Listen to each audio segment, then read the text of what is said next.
আসসালামু আলাইকুম সবাই কেমন আছেন? আশা করছি সবাই ভালো আছেন। আমি আল্লাহর রহমতে ভালো আছি। বরাবরের মতো আবারও নতুন একটি রেসিপি নিয়ে আপনাদের মাঝে চলে আসলাম।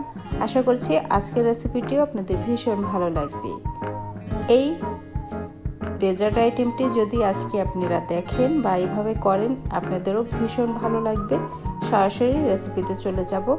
প্রথমে আমি একটি বলে 1 কাপ ময়দা নিয়েছি, পরিমাণ মতো লবণ দিয়ে দিব, হাফ টিস্পুন বেকিং পাউডার আর দিয়ে দিব হাফ টেবিল স্পুন ঘি। এবার আমি ভালো করে ঘিটা এভাবে একটু মিক্স করে নিব। একটু ডলে ডলে করে নিতে হবে। এবার হাফ টেবিল স্পুন আমি চিনি দিয়ে দিলাম এখানে। এখন আমি পানি দিব। এই পানিটা নরমাল পানি, গরম পানি দিতে হবে না, এখানে একদম নরমাল পানি দিয়েছি। ভালো করে একটি ডো তৈরি করে নিব রুটির মতো করে। এবার 10 মিনিট রেস্টে রেখে দিব। তারপরে আমি রুটি বেলে নিব। 6টার মতো রুটি হয়েছে এই সাইজের।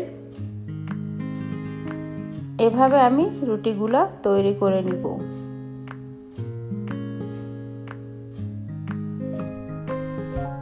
একটার পরে একটা এভাবে রুটি আমি তৈরি করে নিয়েছি। এখন আমি বাটার লাগাবো। উপরে একটু বেশি করে বাটার লাগাতে হবে।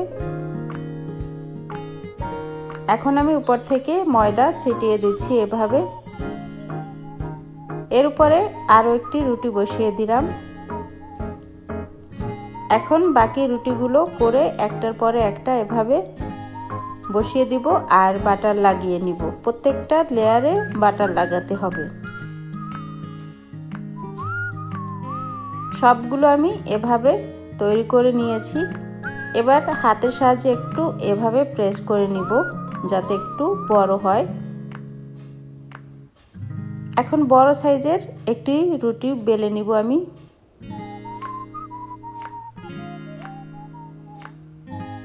লম্বা করে বেলে নিয়েছি, সাইডগুলো কেটে নিব। এবার এখানে 3 থেকে 4টি পিস করে নিব আমি। যে যেমন ইচ্ছে কেটে নিতে পারেন। আমি এভাবে কেটে নিচ্ছি। একটু সাবধানে করতে হবে। এভাবে আমি আস্তে আস্তে সবগুলো কেটে ভেজে নিব। কাটা হয়ে গিয়েছে। এভাবে সবগুলো আমি কেটে নিয়েছি। এখন চুলায় চলে যাচ্ছি। চুলায় একটি প্যান বসিয়ে দিয়েছি আর পরিমাণ মতো আমি অয়েল দিয়ে দিলাম। এটা ভাজতে হবে ডুবো তেলে। এবার আস্তে আস্তে এইভাবে পিসগুলো দিয়ে দিচ্ছি আর চুলার আঁচটা আমি মিডিয়ামে রেখেছি। একটু ধৈর্য ধরে ভাজলে ভিতরের অংশটাও কিন্তু একদম মুচমুচে হয়ে যাবে। এবার আস্তে আস্তে সবগুলো এভাবে উল্টিয়ে দিচ্ছি। প্রত্যেকটা লেয়ার এভাবে একটু খুলে খুলে আসছে। এটা কিন্তু একদম খুলে যাবে না। লেয়ারগুলো একদম ফাঁকা ফাঁকা হয়ে গিয়েছে। আর এভাবেই যদি খুলে খুলে যায়, যখন আমি এটা অন্য প্রসেসে যাব তখন খেতে খুবই ভালো লাগবে। এখন আমি তেলটা ঝরিয়ে উঠিয়ে নিচ্ছি। এভাবে আমি 2 বারে ভেজে নিয়েছি সবগুলো উঠিয়ে একটি প্লেটে আমি ঢেলে নিব। চায়ের সাথে এভাবে যদি খান সেটাও ভালো লাগবে।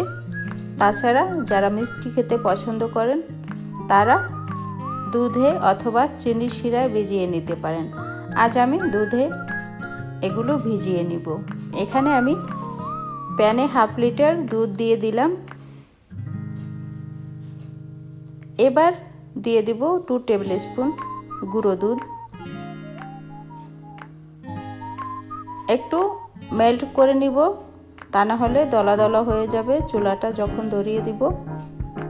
1/2 কাপ চিনি দিয়ে দিলাম। চিনির পরিমাণটা আপনাদের উপরে ডিপেন্ড করে কতটুকু খাবেন, সেই অনুযায়ী বেশি দিতে পারেন। বলক চলে আসছে। এবার আমি এখানে 1 টেবিল স্পুন কাস্টার্ড পাউডার নিয়েছি, একটু গুলিয়ে নিলাম।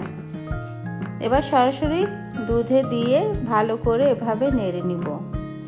সাথে সাথে নাড়তে হবে, তা না হলে নিচে লেগে যেতে পারে। অনেকটাই ঘন হয়ে গিয়েছে, আর এটা 2 থেকে 3 মিনিট এভাবে রান্না করে উঠিয়ে নিয়েছি।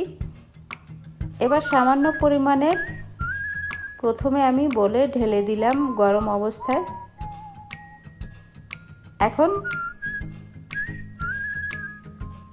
ময়দার যে এই পিসগুলো বানিয়েছি আস্তে আস্তে এখানে বসিয়ে দিব। প্রথমে মিল্কটা দেওয়ার কারণ যাতে একদম ভালোভাবে বসে যায় মিল্কের উপরে।